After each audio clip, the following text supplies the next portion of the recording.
भारत जल उठा था, लेकिन अंग्रेज चुप नहीं बैठे। उन्होंने ऐसा बदला लिया जिसे इतिहास आज भी याद करता है। जहां जहां बगावत हुई वहां वहां अंग्रेजों ने हमला किया, गांव के गांव जला दिए, गए खेतों को आग लगा दी गई और लोगों को उनके ही घरों से घसीटकर बाहर निकाला गया। सड़कों पर खून बह रहा था और हर तरफ डर का साया था। जरा सा शक होने पर भी लोगों को पकड़ लिया जाता था। बिना किसी सुनवाई के सजा दी जाती थी, बिना दया के फांसी पर लटका दिया जाता था। यह सिर्फ बगावत को रोकना नहीं था, यह पूरे भारत में डर बैठाने की साजिश थी। दिल्ली पर कब्जा कर लिया गया और आखिरी मुगल बादशाह बहादुर शाह जफर को कैद कर लिया गया। उन्हें उनके ही देश से दूर रंगून भेज दिया गया और यहीं से एक युग का अंत हो गया।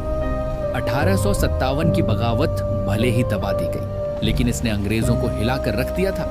अब अंग्रेज समझ चुके थे कि भारत पर राज करना इतना आसान नहीं है, इसीलिए उन्होंने अपनी चाल बदल दी। ईस्ट इंडिया कंपनी का राज खत्म कर दिया गया और भारत को सीधे ब्रिटिश सरकार के अधीन कर दिया गया। अब सिर्फ ताकत से नहीं बल्कि चालाकी से राज किया जाने लगा। फूट डालो और राज करो, यही उनकी नई नीति बन गई। लोगों को धर्म और जाति के नाम पर बांटा जाने लगा ताकि भारत कभी एकजुट न हो सके।